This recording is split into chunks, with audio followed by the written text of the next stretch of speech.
Good afternoon.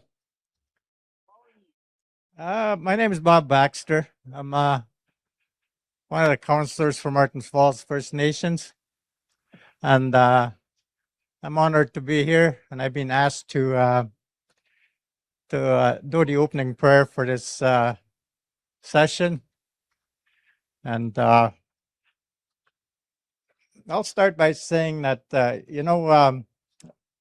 just looking around, there's all kinds of cultures here, and we all have that what I call that stairway to heaven. That those spiritual beliefs that we all have, in different cultures. And I always say that our prayers go to the same place, to the same Creator, and nobody's lower or higher than anybody else here, and we're all one. So with that, I'm going to say the opening prayer in my language, and the Ojibwe language, and it's just to ask the Creator to guide us this day, to help us and guide us as we move on our journey, or whatever our journeys may be, as we move forward from today. Okay, miigach kisheman itu kitini goy ga gijik kinana komigut sagijik migoy chini goan kinagi gun eti kaunta naman eti apanong siya nang nikabi anong kiwet nong chigis kong umagi aking miigach kitini go Shön mika kusiwach kawan shinwach kawan entumwach ka gijik wechimin sewach kewi nawa Igwechke dikitaman gewesh kaskaki pichin jota kipagit na macho mate zunyuan. When you know in Joindagus yanga gishgak chicken the manguga keep kinoma gewin and keep kinoma gewacho yagwe. Can you know in Chunje koyak mates young? We go yakchip muitoang mates young mates win nant sagishak. Chanaga cheat young. Chijoin young. Chishagit young. Kanawab Mishiang Goyak Chitota Mangani knowing one mat is in none. Miigwech.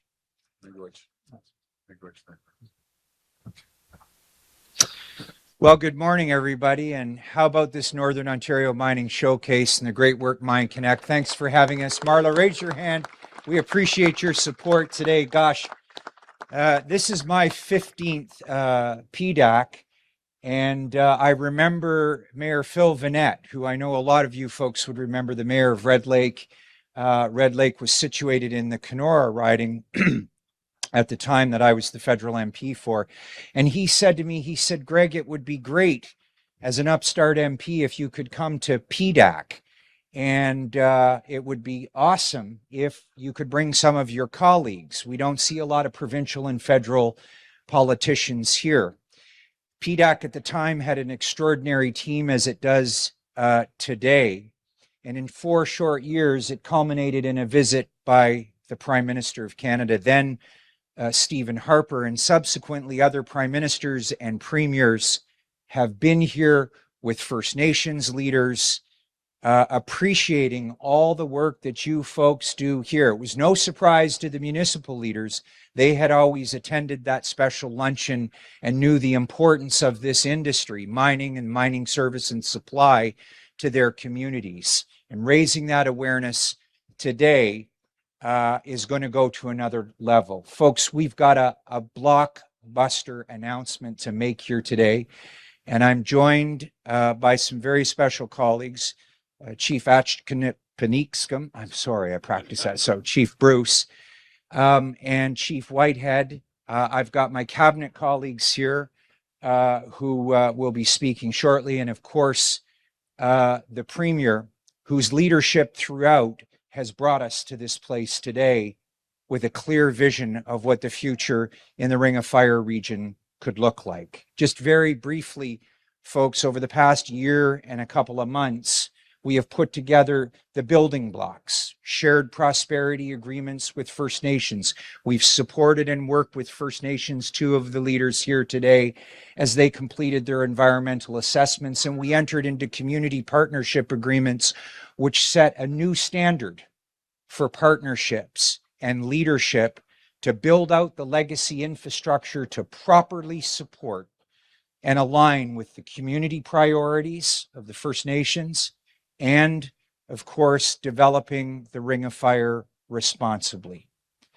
So I'm not going to go too much farther with that. You can imagine that after community partnerships, something special comes along, and my colleagues have joined me here to be part of it. So Chief Bruce, I'm going to ask you if you could come up and say a few words for us.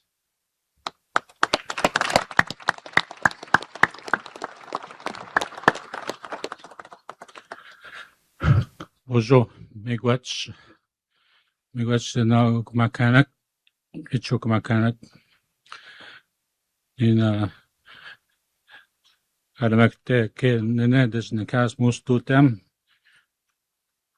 My English name is Bruce, and my family name is Achneepineskum. From Marten Falls First Nation. I've been lucky to be chief for over a decade for my community. First of all, I want to acknowledge the prayers done by our elder and councillor Bob Baxter. I also want to acknowledge the land we're on, the Mississaugas and New Credit, other nations, Haudenosaunee, Algonquin, and Wendat, Huron. Land signed by treaty, Mississaugas and New Credit. Today, we come together to sign and celebrate this agreement with Ontario on behalf of Marten Falls, and I'm here today with my staff and my family. My daughter Talita is here. Some of my staff and council. I made it this far journey from the north. I also want to acknowledge our partners, Webequie First Nation, Chief Lorraine Whitehead, and her council and staff. I want to acknowledge our advisors, longtime advisors, Kazim Sadiq, and also Mike Fox for Webequie. We have come a long ways in a few short years, approximately a little over 5, almost 6 years. We started our journey with the Marten Falls Community Access Road, which we completed for submission recently. Submission of all documents and all work for approval to the government. We're continuing that ongoing progress with the Northern Road Link, and it's another environmental assessment worthy of collaboration with Ontario, Webequie, our partners, and hopefully Canada in the near future. We enter a new phase with our submission of MFCAR, Marten Falls Community Access Road, which includes engineering and the construction preparation and mobilization for MFCAR. Within our own project of MFCAR regarding construction, we are using the current legislation today to guide our work. But we also use our own community laws, our own community processes, and ongoing engagement and ratification with our members. This is extremely important that this continue to be community-based, community-led for First Nations. As for far too long, we've been left on the back burner, the back benches of all projects. Hydro projects that have, in the past, have left us, our land, destitute of water and no involvement, no economic gain, no infrastructure. Today, we hope to change that with this new agreement that we signed in the fall, community partnership agreement with Ontario, but also this new agreement today we're signing. These are opportunities for our First Nation members, Marten Falls First Nation, and our neighbors in our region. including Webequie and the remote Matawa First Nations, but also the wider Matawa community. We have been there from the early stages, going on almost 12 to 15 years, talking about the Ring of Fire from the early days of the Regional Framework Agreement. There has been not much discussion on the benefits, on the pillar areas that we hope to build within our communities. At that time, all Matawa communities were involved with the Regional Framework Agreement. And, in the future, that's how it should be. Moving forward in partnership with First Nations in our region, with Ontario and Canada. That's what we hope for. That's what we wish for. And that's what we'll be striving for in the near future. Projects have started and new ones are planned. Projects like the fiber optic project, which has run the much needed cable to all Matawa remote communities, five remote communities, but also to Matawa road access communities. These projects have the ability to change our lives in these communities with technology, but also with the business opportunities it presents. The energy planning project has started for the Matawa remote communities, and we hope to get that going with our work and partnership with Ontario and Canada. These will bring immediate benefits and also be focused on the long term, with the eventual goal of transmission grid to all Matawa remote First Nations. This is extremely essential planning that we have started. As you may know, recently, one of our sister Matawa communities, Nibenamik, has been in the news, suffering from poor infrastructure, diesel generation breakdowns. Also, our neighbors to the east, Kasatchewan First Nation, infrastructure breakdowns. It doesn't have to be like that. If we all cooperate, if we all acknowledge our treaties, which this land is built on. So we have to ask our treaty partners to live up to our treaty obligations. If this is done, we will ensure the quality of life for all First Nations, including the region, Ontario and Canada, benefit. We will ensure environmental safeguards are in place to the satisfaction of all. We will respect Aboriginal and treaty rights, ensure prosperity with partnership, and ensure that these things are done the right way. I want to thank you all for allowing me the opportunity to speak. Shimigwach.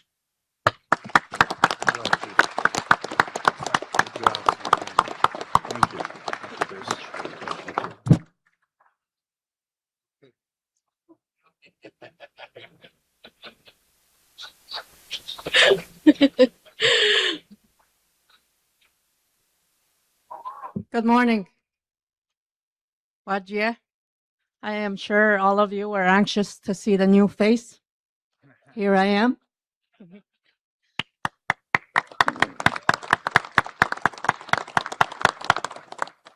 Gonetam ganin bagusan na magma nuidanis na begaj bagad na shots ganin jabigod damogo. Migwach. I want to recognize the Premier of Ontario, Chief Bruce Achneepineskum, Minister Rickford, his colleagues, and all the guests joining us today. I especially want to acknowledge my elders, my youth, my community members who continue to guide me, as well as to shape the direction that Webequie wants to go. Today's statement on economic partnership is important because it supports training, education, capacity building that our community needs for economic opportunities for all the projects in our territory. For Webequie, this is about self-determination. It is about ensuring that our community members are fully participating and leading any work happening on our lands, whether it be business development, construction, environmental monitoring, engineering. Webequie must be at the center of leading and benefiting from economic growth. Our youth matter. What we do today will impact their lives and the future generations. We want to ensure that we have access to training, mentorship, and career pathways. This is one of the most important responsibilities as I have my leadership and I have as leaders. Webequie is strengthening capacity, building readiness, and planning for responsible development in the Ring of Fire. We honor our traditions, rights, and our responsibilities to the land. I want to be clear, this government-to-government announcement today with Ontario is only the beginning of a conversation to explore commercial possibilities. I want to say that we look forward to meeting with the industry to discuss Indigenous-led environmental review. And I want to thank everybody that has contributed to this work already. And I look forward to continuing these discussions. Miwa. Great job.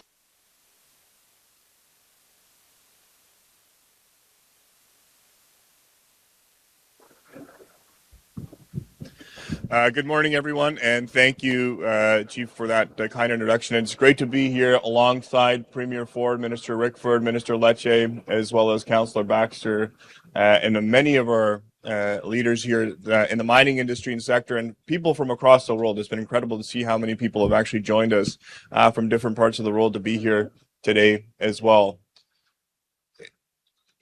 Under the leadership of Premier Ford, our government is protecting Ontario by unlocking the province's full economic potential. We're building the all-season roads to the Ring of Fire. Work by Ontario and First Nation partners to get shovels in the ground is well underway, including environmental assessments, preliminary design work for Anaconda and Painter Lake roads in the Webequie Supply Road, the Marten Falls Community Access Road, and the Northern Road Link. Together, these 4 road segments will connect First Nations to the provincial highway network, improve access to essential goods and services, and provide reliable access to the area that is critical to the development of the Ring of Fire. These roads will cement Ontario's position as a world leader in the critical minerals supply chain, creating good-paying jobs in Northern Ontario, many of them in Indigenous communities that we are partnering with. Ontario is home to a vast supply of critical minerals the world needs right now. We're ready to build, and we're proud to partner with Indigenous communities as we get this important work done. With that, thank you very much, and I will turn it over to Minister Lecce. Thank you. All right. Good morning, everyone. Thank you so much, Minister Sarkaria, for your introduction and your leadership. I just want to echo Greg's message. Warm shout out to Mine Connects, the Ontario Mining Association, the Ontario Prospectors Association. This is an incredible day, and it's a day of momentum. Because for too long, government said it couldn't be done. And worse, they said it shouldn't be done. You know, that thinking pushed Ontario 15th in the world for mining investment, plagued by a permitting system that was too complicated. It was too slow. It was too frustrating to build anything in this province and country. We rejected that decline. Under our Premier's leadership, we tore down that fragmented, unsustainable structure and replaced it with a system that says yes to responsible resource development in partnership, yes to jobs, yes to growth. And now, because of this plan, Ontario has emerged as the second in the world for mining investment, number one in Canada. Now, when I told the Premier that, he said, why aren't we number one? So, Premier, we're going to keep working on this to become number one in the world. But for my goodness, we moved from 15 to second because we are working in partnership, moving at lightning speed. And we're doing it together in the fight for Canada. And I think that's what momentum looks like. I mean, we're making it easier and faster and better to open a mine in partnership with First Nation communities. We're doing it to support Canadian jobs and Canadian materials. Because in today's world where instability is growing by the hour, Ontario is emerging as an island of stability in a sea of turmoil. We are emerging as the world's reliable partner with a serious plan to cut through the red tape, to build the roads, yes, the transmission, the infrastructure, and most importantly, build up Canada's self-reliance. So we're going to take the next bold step to unlock the Ring of Fire. And we are already delivering the power to get it done. We've prioritized. Minister Rickford and I announced the Greenstone transmission line to bring reliable electricity to the gateway of the Ring of Fire. Because no longer are energy and mining separate conversations. We are on the same mission. And our government is firing on all cylinders. This is what this man expects of us. Protect our province, secure our supply chains, claim our place, yes, as a global critical minerals leader. I think we can say this is nation building in action. So let's be clear what happens next. We're going to build. We're going to connect the infrastructure. We're going to keep leading. That's our Premier's expectation. And so the Ring of Fire is no longer a concept on a map. It's a project in motion. It means roads. Power to the north, opportunity for an entire generation of workers, scholarship and education for the next generation of young people. And we are just getting started. So colleagues, friends from around the world, 127 nations in the House, will you welcome the man with the plan, the leader with the vision, standing up for our country at a critical time, our Premier, Doug Ford. Thank you all. Oh, boy. Boy, that was a good introduction. And thank you, Minister Lecce. And, you know, you're bang on. We're welcoming the world to PDAC right here in Toronto, Ontario. 127 nations from around the world. And as I was telling my ministers every single speech for the last month and a half, I've been pumping PDAC. We are the global headquarters of mining anywhere in the world, right here in Ontario. And it's great to be here. It's great to be here with Ministers Rickford, Sarkaria, Perry, Oosterhoff, Quinn, Fideli, Thompson, Holland, McCarthy, and MPPs Cazzetto and Ferrin. And I just saw the greatest Consul General from the UK. Consul General, great to see you. And I can tell you, all of us are out there promoting our great partnerships and talking about incredible partnerships. I have to thank Chief Bruce and Chief Lorraine. And Councillor Baxter and Mayor LaFerriere. But I got to stress this, folks. This would not happen without the cooperation, collaboration of our great two leaders here, Chief Lorraine and Chief Bruce. And I have to make sure that we also mention all the other First Nations, especially Arrowland, and that's kind of the gateway starting off. And all the industry leaders here with us today who make Ontario's mining sector the best in the entire world. And thank you to Karen and everyone at PDAC for the invitation to be here. I see my Minister Vic Fideli, that travels around the world. You're Minister of Economic Development, but working hand in hand with our colleagues here, because when Vic's traveling around, he is selling Ontario, he's selling critical minerals, he's telling the world that we're open for business, he's telling the world that we've created the conditions and the environment to come and invest right here in Ontario. You know, folks, as President Trump's tariffs take aim at Ontario businesses and workers, our government has a plan to protect Ontario. We're building a province that is more competitive, more resilient, and more self-reliant, so we can stand up to President Trump's tariffs and whatever else comes our way. We're attracting new investments to create more jobs by lowering taxes and cutting red tape, saving businesses and families $12 billion each and every single year, and 1.8 million working hours. Folks, the bottom line, we have never, ever raised a tax. We're the only government over almost 8 years that have never raised a tax, and I will never, ever raise the tax, because we're strong believers that you can spend your money a lot wiser than the government. Businesses can spend the money a lot wiser than the government by investing in their people, into technology, into infrastructure, into equipment, hiring more people, and making Ontario thrive, prosper, and grow. We're breaking down internal trade barriers to build up our economy right across the country. I know quite a few premiers are coming to town today. I think the whole world's coming to town today. We're building new pipelines, rail lines, airports, and seaports so we can find new trading partners and rely less on the old ones. And in particular, I'm talking about President Trump on that one. We're powering economic growth by building the future of nuclear energy, including the first small modular reactors in the G7 and the first large-scale nuclear facilities in decades.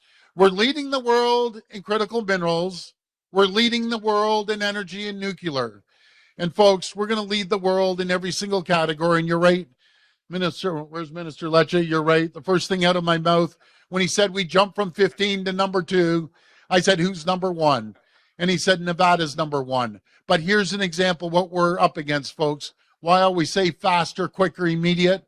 Because our competition south of the border is trying to eat our lunch, and we have to make sure we get these permits out as quickly as possible. And do you know who helps in that? I have a friend here in the crowd. His name is Michael Fox. Michael, I saw you a minute ago. Anyways, Michael is part of Webequie, but I'm sorry, Chief, he's moving to Etobicoke, and he's going to be my neighbor down the street. And anyone from Etobicoke goes right to the top. So, Michael, you're an absolute champion. And we're doubling down on more than $223 billion to plan to build the largest plan of its kind in Canadian history, to build roads, highways, and critical infrastructure needed to connect Ontario's mineral-rich north with our manufacturing might in the south. And I'll tell you a quick little story. I'll never forget it. Chief Bruce, he went back to Marten Falls, and he was having a Christmas party. And he said, Premier, can you call in? So I called in and thanked everyone. But what stood out, Chief Bruce, was the youth.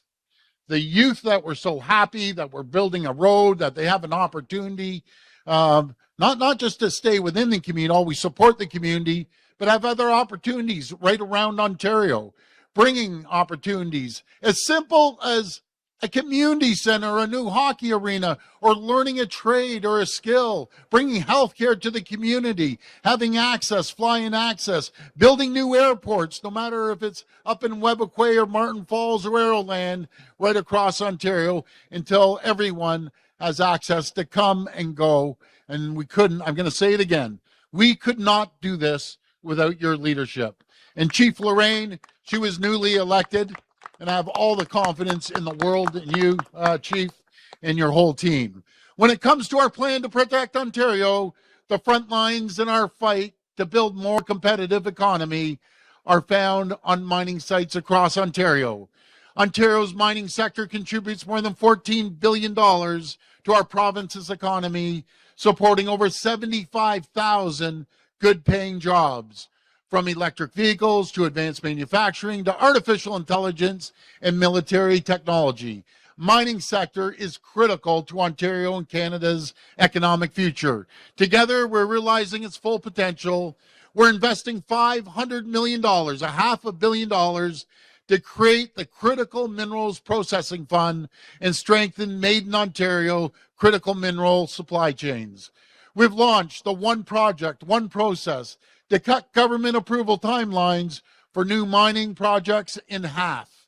And we've signed a transformational cooperation agreement with the federal government to eliminate duplicative impact assessments, including from mining projects and the infrastructure needed to support them.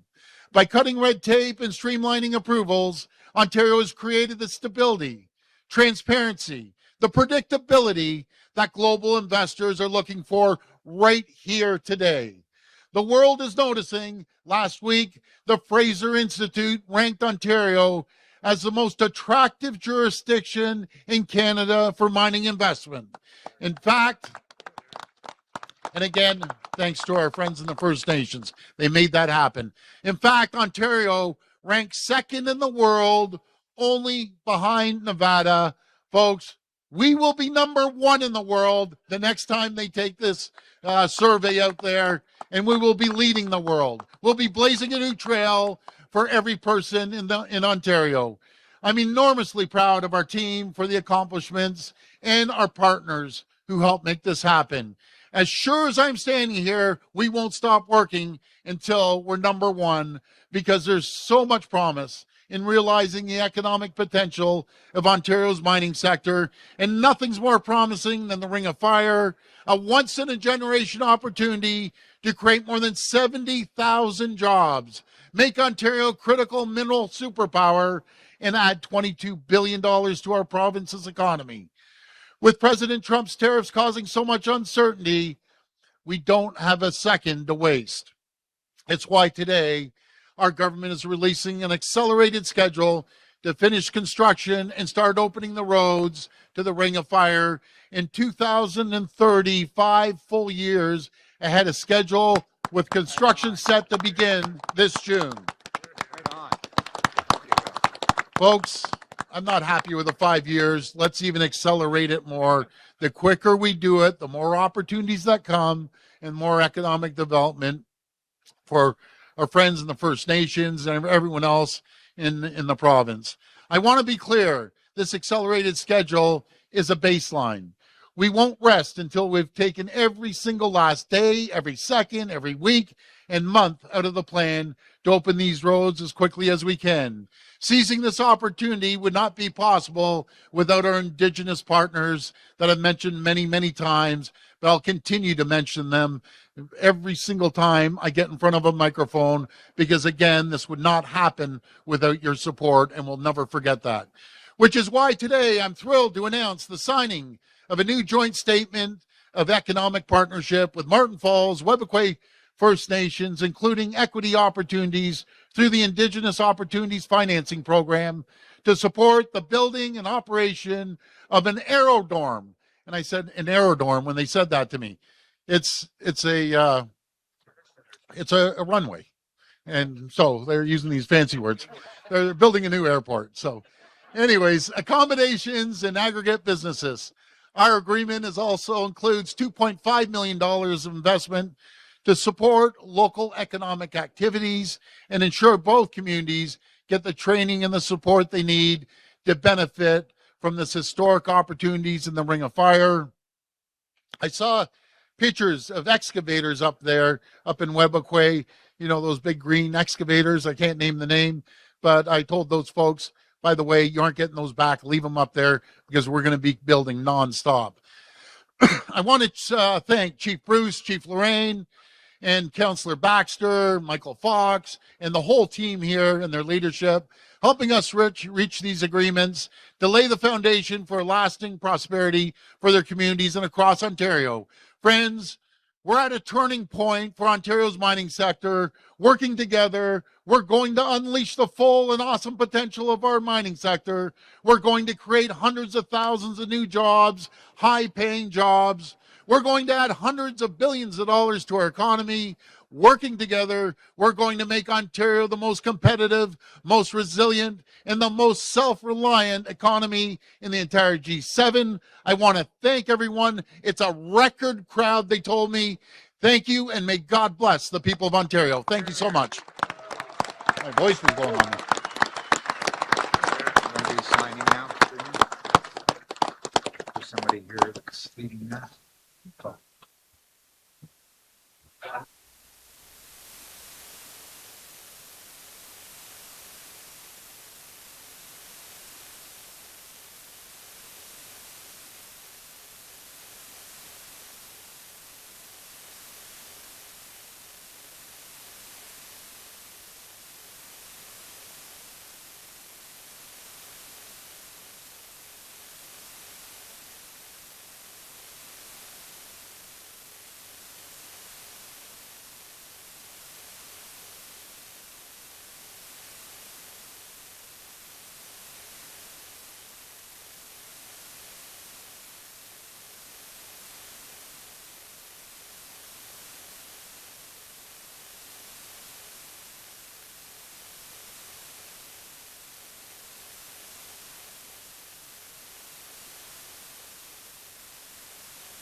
Okay.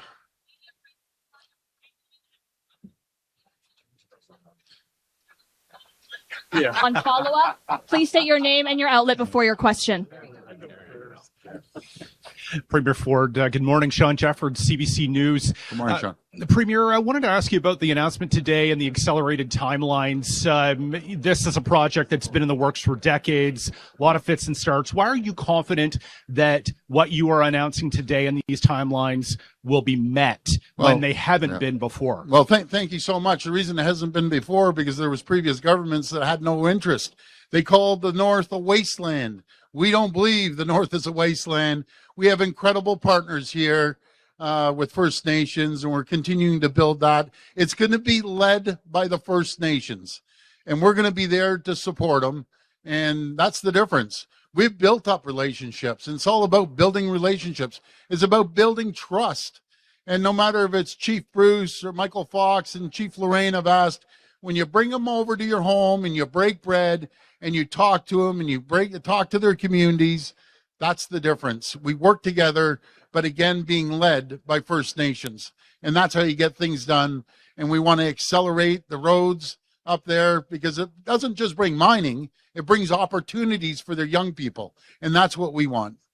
And Premier, last spring, your government passed Bill 5. There was a significant amount of pushback, especially from First Nations communities in the province. You've not yet used all of the powers under Bill 5, specifically declaring special economic zones. Do you intend to do that, or are you backing off of that? We don't need it when you have great partners. They're excited. They want to move forward. What's the reason you need it if you have incredible partners like Chief Lorraine, you're leading the way, Chief Bruce, Chief Sonny at Arrowland, there and others right across the province. So there's no reason to use it. So let's move forward and get these things done. Morning, Premier Liam Casey with the Canadian Press. I'm wondering if I could just ask the Chiefs a question before asking you a question. Yep. Chief Lorraine, wondering what your position is on the Ring of Fire and what this deal today means to your community.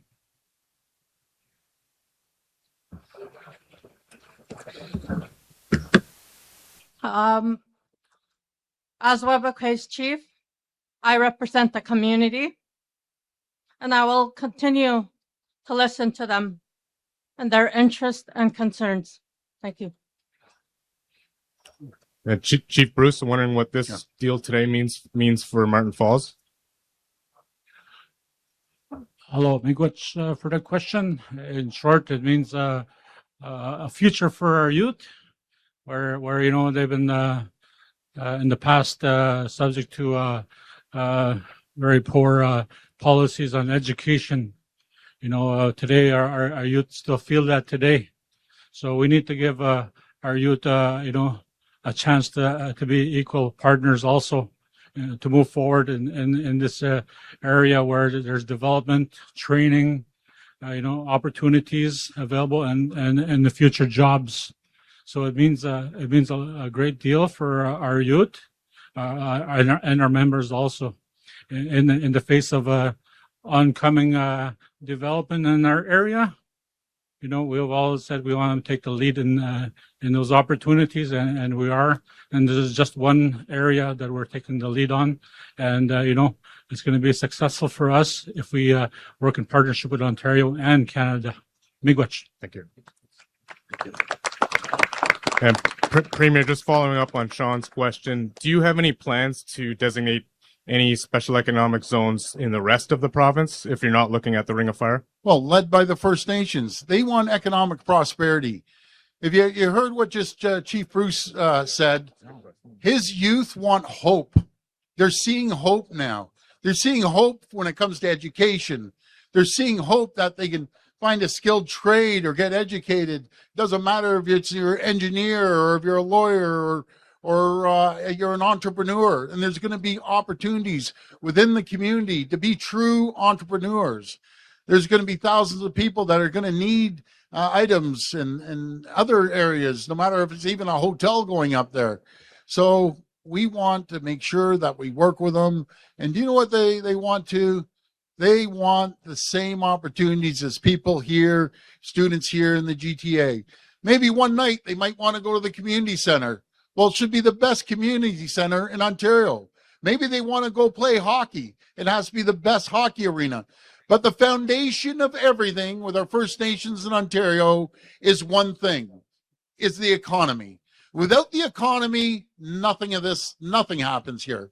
No roads, no opportunities. So we're going to get the opportunities through critical minerals, and everyone's going to benefit, but no one's going to benefit more than the youth and the First Nations. And that's what we're doing. And that's what we're doing with the $2.5 million.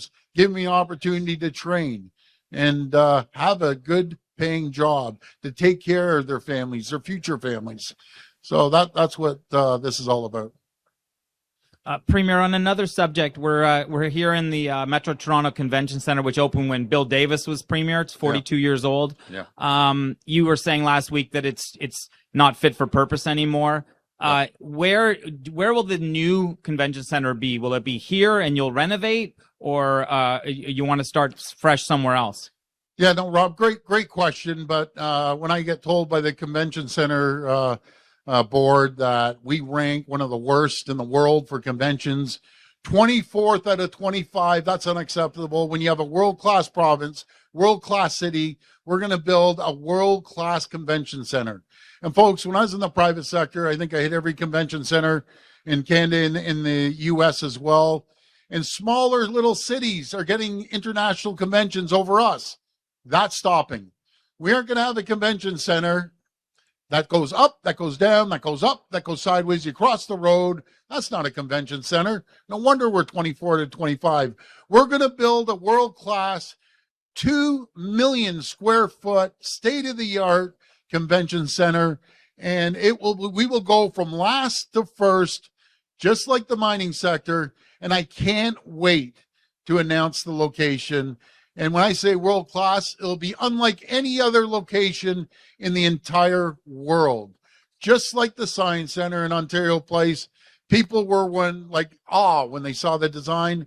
Wait until you see the design of the world-class convention center that will attract opportunities and jobs to this great province. Okay, so Premier, that's about 4 or 5 times the size of the current facility that we're standing in right now.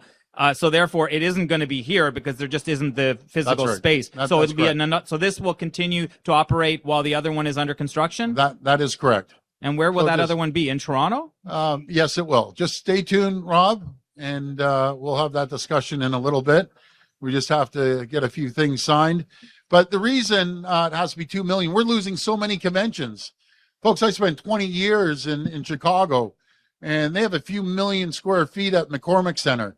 But we're going to build something much better than the McCormick Center, much better than anywhere in the entire world. And I just can't wait. We're a government that builds.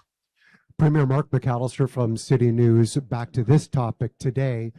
When we're talking about the development in the Ring of Fire itself, while the government is planning on offering the infrastructure that might be needed to these communities, there are a lot of companies in this room right now that stand to benefit as well and make a lot of money based on what is eventually going to be planned there.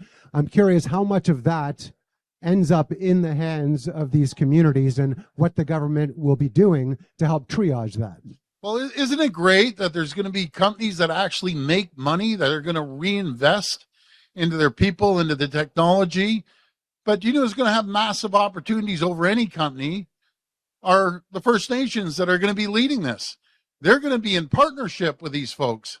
So, as I always say, you can't unscramble an egg. You got to make the omelet larger.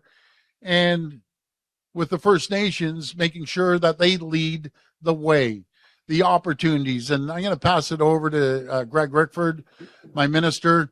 But you can explain a couple of the opportunities we've done already, everything from the strip plazas to so on and so forth. So the centerpiece of today's announcement is obviously through the Indigenous Opportunities Fund to ensure that major projects that are required to support the development of the region, particularly around resources, is going to be led and partnered by First Nations.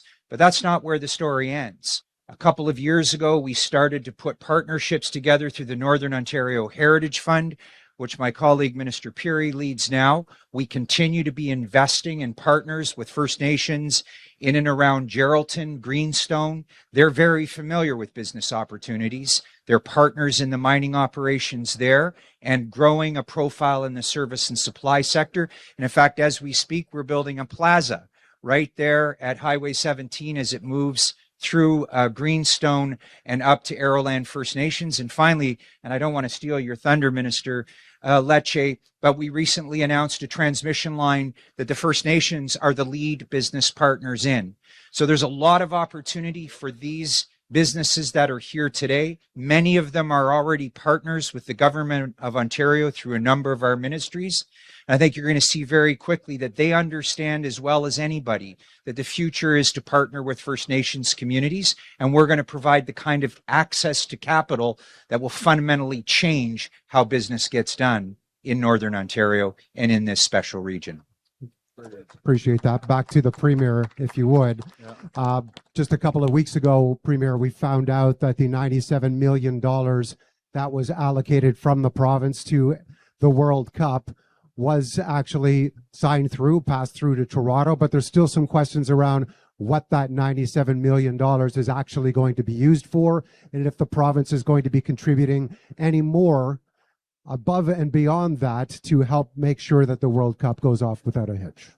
Well, we committed $97 million, probably closer, almost $100 million to make sure that we attract everyone from around the world for FIFA. It's going to be incredible. A big chunk of that's going to be security. Another chunk of it, when you have hundreds of thousands of visitors, is healthcare. They're going to need support, and the hospitals are going to need support. So those are a couple of the top areas, but security is probably one of the number one areas to keep our people safe and keep our city safe. But again, Toronto, Ontario is on the map. People from around the world are coming here to spend their hard-earned tax dollars right here in Ontario and in Toronto. Hi, Premier Siobhan Morris, CTV News. Siobhan. We're following news that the province has become involved in this project with MLSC and the City for Weston Arena. Can you explain what the province's involvement is there? Well, I'm going to wait until MLSC makes an announcement, but there's a historic arena and a launch pad that we're looking to partner with. And I got to hold off. I think some announcement's going to be today, Siobhan, or tomorrow.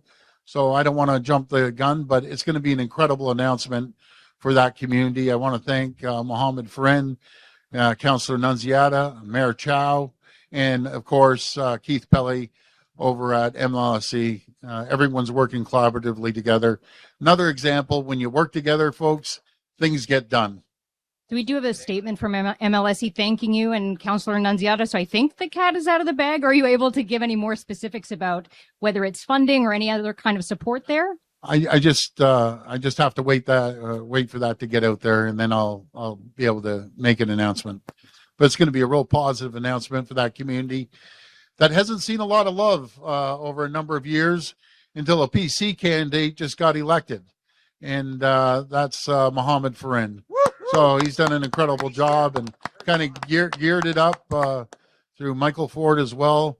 But before that, there was no PC representative. That's the difference.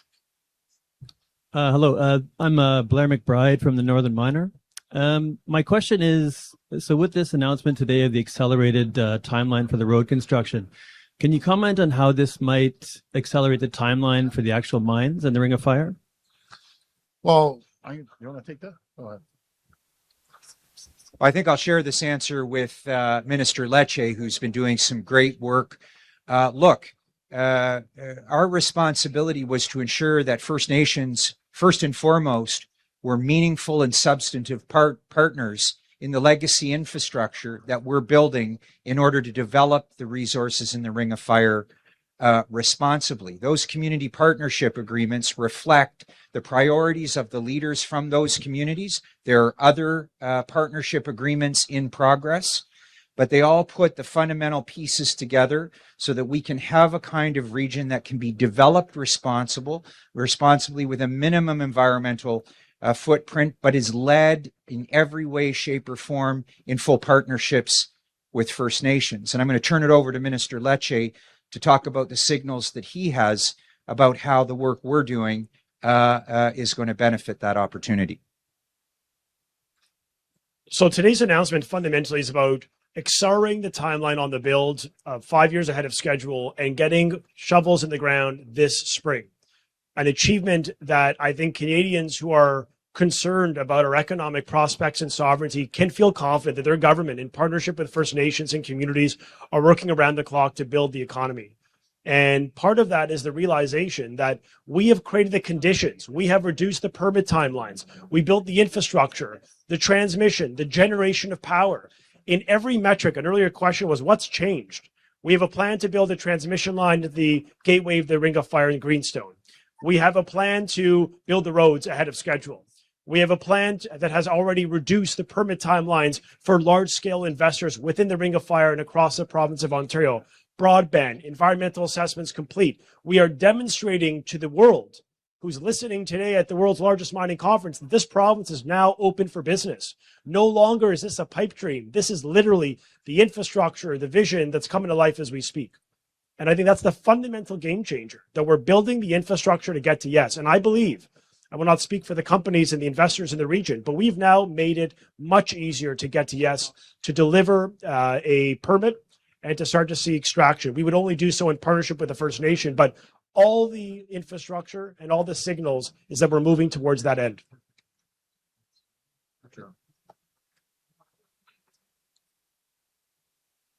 Hey, Premier Barbara with Webequie Briefing. I wanted to ask you about foreign interference. You have raised concerns in the past about foreign interference, including around Chinese-made electric vehicles and cell phones. But the Ontario PC Party has not adopted any of the recommendations from last year's Foreign Interference Commission. So why not? And do you think non-citizens should be able to join the party and vote? I could barely hear you on that. Something about Chinese cell phones or No. Last year's Foreign Interference Commission made some recommendations to avoid foreign interference during elections. You have said that you have concerns about that. Why is it that you haven't followed any of these recommendations? And what do you think? Do you think non-citizens should be able to join the party and vote or no? Okay, that's a little confusing question, but about foreign interference? No, I was just mentioning about Chinese vehicles that they're roaming data collectors. So you're not concerned about foreign interference in the Ontario PC Party? I'm always concerned about foreign interference. It should be the people of Ontario that elect the representatives for Ontario. So yeah, I'm always cautious. And I'm also cautious about China, basically owning 90% of the critical mineral market around the world. That's not going to happen here in Ontario. It's going to be companies from around the world led by the First Nations. That's how we're going to operate. But they have a foothold right now around the world with critical minerals. It's not going to happen here in Ontario. So, thank you. Legislature is also going to be back later this month. Are you considering a cabinet shuffle anytime soon? Not as far as I know. I think I have the greatest cabinet, greatest caucus I've ever seen in over 30 years. We're getting things done. We're moving this province unlike any other government in the history of this province. No matter if it's our announcement last week on tourism and down in Niagara and Ontario Place, this incredible announcement in critical minerals, amazing announcements when it comes to manufacturing led by Minister Fedeli. If it's energy, leading the world in the G7 in small modular reactors, building out highways and bridges and hospitals and schools. Province is moving. It's moving rapid right now. And it's faster, quicker, immediate on every single project because it's a competition. It's a competition against President Trump, and we are not going to lose against President Trump. It's a competition against the rest of the world. We're leaders here in Ontario. Hi, Premier Tina with City News. I want to ask more about this convention center. Like, who's going to pay for it? Where is it going to be? Toronto doesn't have that much space, so there's only a few places it could possibly go. So if you could give us a little bit more detail on that. Well, thank you for that, but stay tuned. We have an incredible idea, and I just can't mention where it's going to be or how we're going to build it, but it's going to be another shock and awe when people see it. And we're going to be out there selling Toronto for conventions around the world, international conventions that we couldn't offer before. We didn't have a large enough space, number one, but it's not conducive. When you're sitting on a 6 acre site, 7 acre site, it's not good. But we're going to make it spectacular, absolutely spectacular. Okay. And that announcement will be coming shortly. Okay, thank you for that. And there's also a healthcare rally happening outside your Etobicoke office right now. QP is demanding more money for hospitals in Ontario. I know you've talked about how large the healthcare budget is. Yes. Has your government considered reallocating some of that money, some of those billions of dollars to the public hospital system? Oh my goodness. No one has invested more. Thank you for asking me that. As my colleagues, they're chuckling in the back. No one has invested more in healthcare than we have. When I came into office, it was $60 billion. We're heading over $93 billion. On top of that, we're spending over $60 billion for 50 sites. You're either getting a new hospital in your area that you've seen me announcing one at Niagara and a few other ones, or you're getting an addition to a hospital.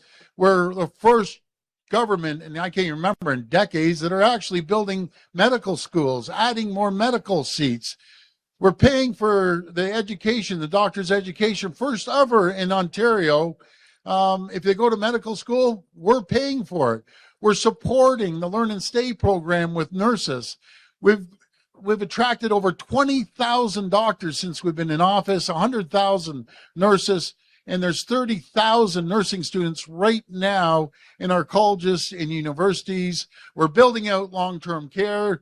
If I want to remind you that the previous government built out 600 roughly, and I'm going to call them beds because they were beds under them.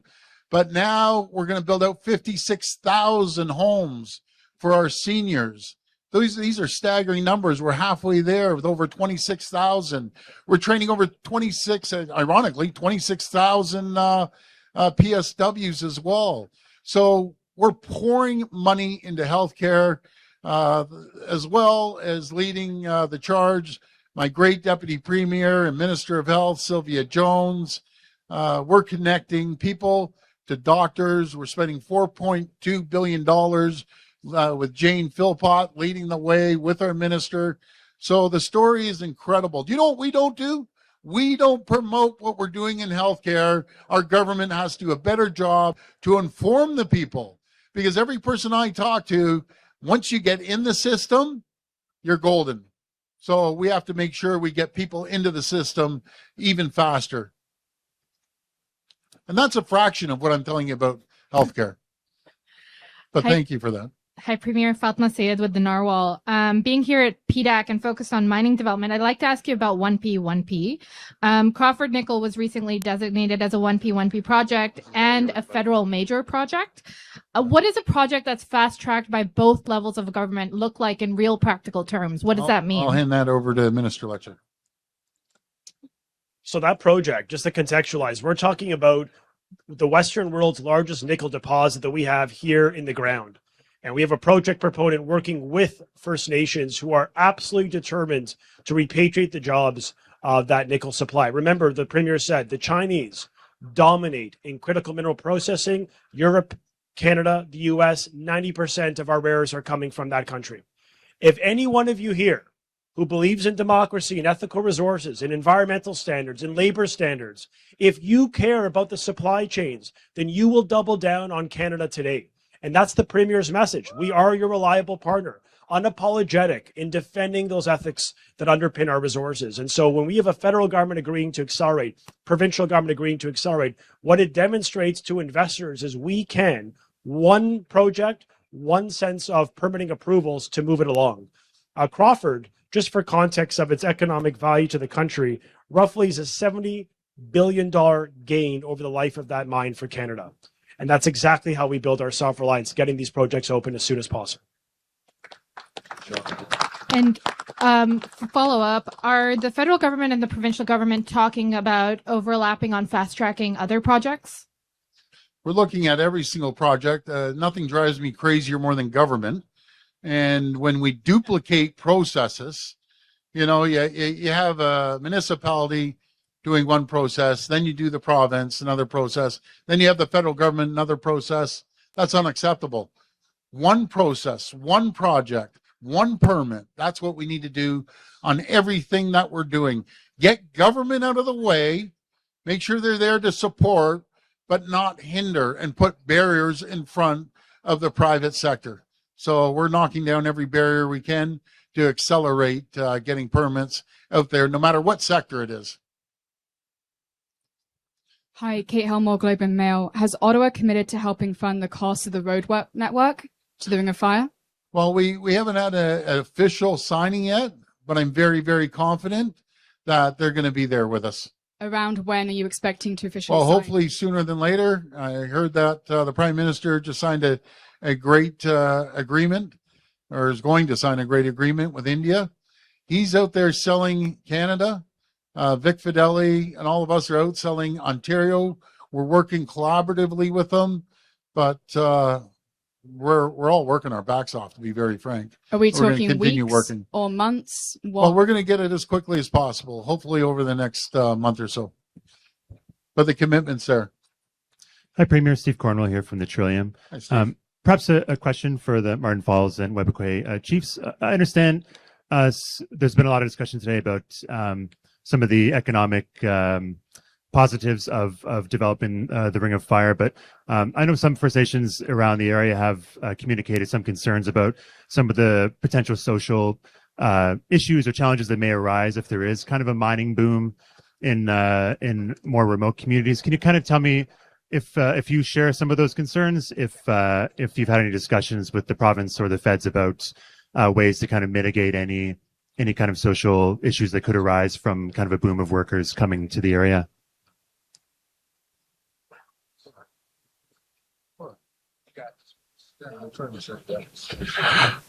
Good day again. Thank you for that question.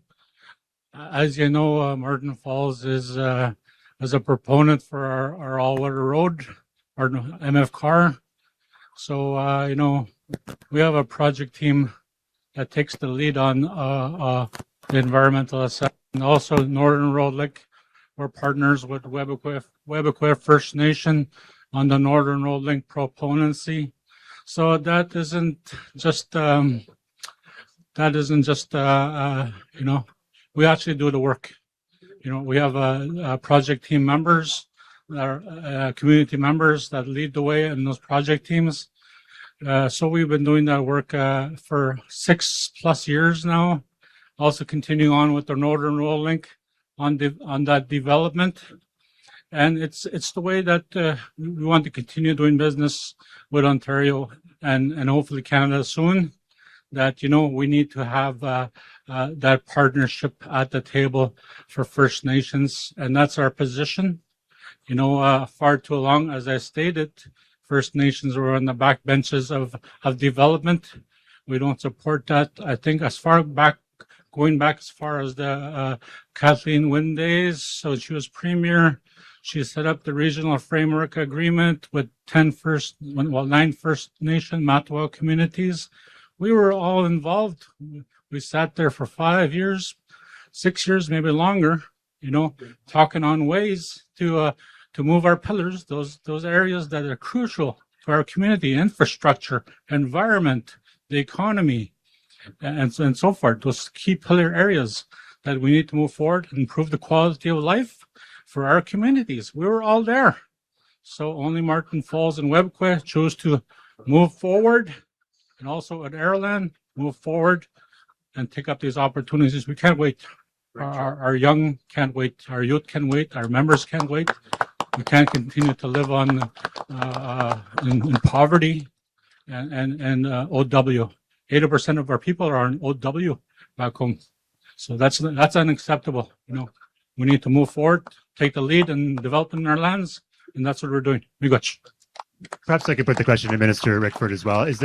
Could you say a bit about if Ontario is kind of helping to support if there is a mining boom in these areas? You know, there's going to be a lot more people, a lot more kind of money kind of flowing in. And how do you make sure that the communities are safe kind of throughout that as well? Shared governance. It's always been at the core. We made some renovations to the Far North Act to ensure that there was joint decision making. And look, this is as much about legacy infrastructure. Our winter road seasons are shrinking.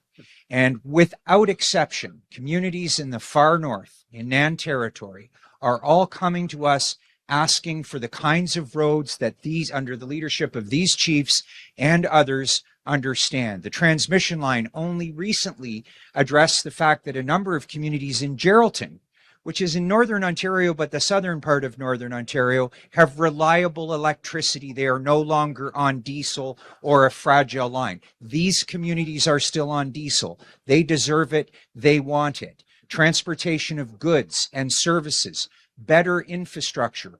All of the communities that we have worked with, including ones that you may be referring to, do not dispute the need for all-season roads. And we think that that's where and why the federal government, who plays a significant role in that, is going to be at the table with us in the very not too distant future. Just a quick one for the Premier. There is a special zoning order to help facilitate the government's Ontario Place plans. There's an amendment there that could put a community center, not a convention center, kind of nearby Ontario Place. Could you explain what that MZO is all about? Well, honestly, I'd have to look into it. You're saying we're displacing a community center? I'm not too sure what you're talking about, but either way, we're moving forward on Ontario Place and getting things done. You know, you listen to the chief about living in poverty, and 80% of the people are Ontario Works. we're going to bring that community out of poverty. We're going to make sure it turns the other way around, that 80% of the people have gainful employment, that have a skill, a trade, whatever it might be. They're going to get high-speed internet. They're going to get clean electricity. You know, chiefs, people here in Toronto don't understand how it is to live on diesel, rely on diesel. We're going to give them clean energy, that they can not have to rely on diesel. They don't have to be landlocked anymore. Their youth don't have to be landlocked anymore as well. So we're opening, blazing new trails for opportunities for the First Nations communities. This will be the last reporter. Hello, Premier Jean-Loup Doudard with Radio-Canada. On the Ontario Science Centre, I saw the new design last week you unveiled. What's your vision for the old Ontario Science Centre, and does it include a new convention centre? Well, that's good. No, not at all. That's a very difficult site. It's actually owned by Toronto. So the land is owned by Toronto. They can do what they want.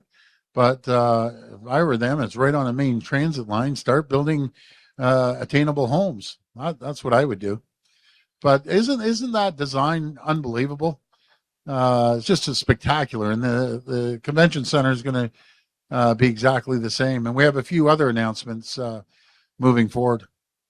And this one might be more for the Minister of Energy and Mines, but on the Crawford deposit, you know, this deposit has been around for many decades and no major company has started drilling for decades. So what makes you so confident that development will go ahead on this one?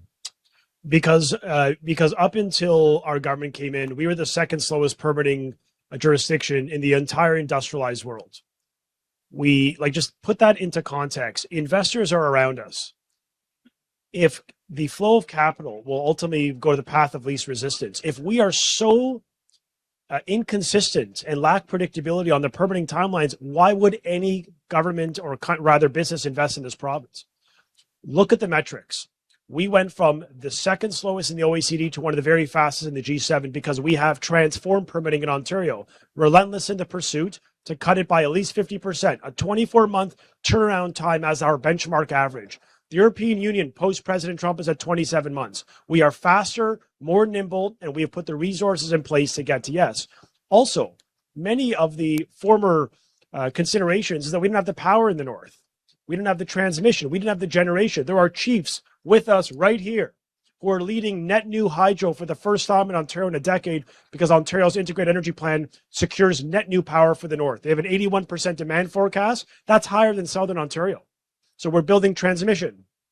I think about the Greenstone line, the Sudbury to Barrie line, the Sudbury to Sault Ste. Marie line. I mean, we're talking about 1,800 net new kilometers of transmission, the largest in a generation, because unlike the former Liberal government that intentionally had a policy to keep our resources in the ground, be under no illusion, we weren't second last by accident. We were second last by design, because it's either you stand by ethical resources or you don't. And there are 70,000 workers that could deploy in this province if we can unlock the Ring of Fire. There are 100,000 in the energy space just by nuclear alone, 45,000 direct, indirect within the mining space, and many more to come. So my point is, this is Ontario's moment to be ambitious and to get things done. And if there's one thing that the Premier is intimating to you all, to the investors, the 127 nations with us, it's be under no illusions. We are going to be relentless in challenging the status quo to build the confidence that nickel, a critical mineral that is needed by the Americans, needed by the Europeans for defense applications, that they ultimately need to move with speed. And the Western world's largest deposit is under our feet. So either we can let the Chinese-owned dominated mines of Indonesia or Africa to prevail, where there are precisely no human rights standards, or we, the gold standard on earth, can step it up. And that's what this is about. And Premier, if you'd permit me, I know Mr. Prairie has been very outspoken on this issue. And sir, I'd like to turn it over to you. Yeah, thank you very much. Yeah, first and foremost, this is the world's largest resource for nickel, 4 billion tons of nickel. There's only one small deposit of nickel in the States, and it's processed in Sudbury. The demand forecasts for nickel show an over 100% increase in demand for nickel. The nickel that's being supplied in the U.S. right now comes from Indonesia, that's powered by coal, financed by China, and the tailings goes to the ocean. Where do you want that nickel to come from? You want that nickel to come from Ontario. That's why we're doing this. Every single thing we're doing is to grow the economy in Ontario, in a large part, because it's here at this convention, with mining. With mining. We are under attack right now by Trump's tariffs. That's what this is all about. Getting those projects out the door quicker to repopulate our treasury that might be and is being attacked by the auto sector. That's the future we have in full cooperation with the Indigenous communities. Take a look at Crawford Nickel. The partnerships are with the Indigenous people. They're building the transmission lines. We know what we're doing. We know how to do it. And that's why mining in Ontario, in Northern Ontario, is the best in the world. Boy, he is the smartest when it comes. I'm not just saying this, the smartest person in mining. He's been around since before Moses when it comes to mining, but the smartest none. And I told him the other night, I think last night when I called him, I said, George, I learned so much off you. He's been in every single level, every single mining board. The guy's incredibly, incredibly smart. So thank you, George, for hitting a home run. That ball's still going across Lake Ontario. Folks, thank you for coming to Ontario. I want to thank our First Nations partners, and I want to thank all the investors here. Come and invest in Ontario. Ontario's open for business. God bless each and every one of you. Thank you.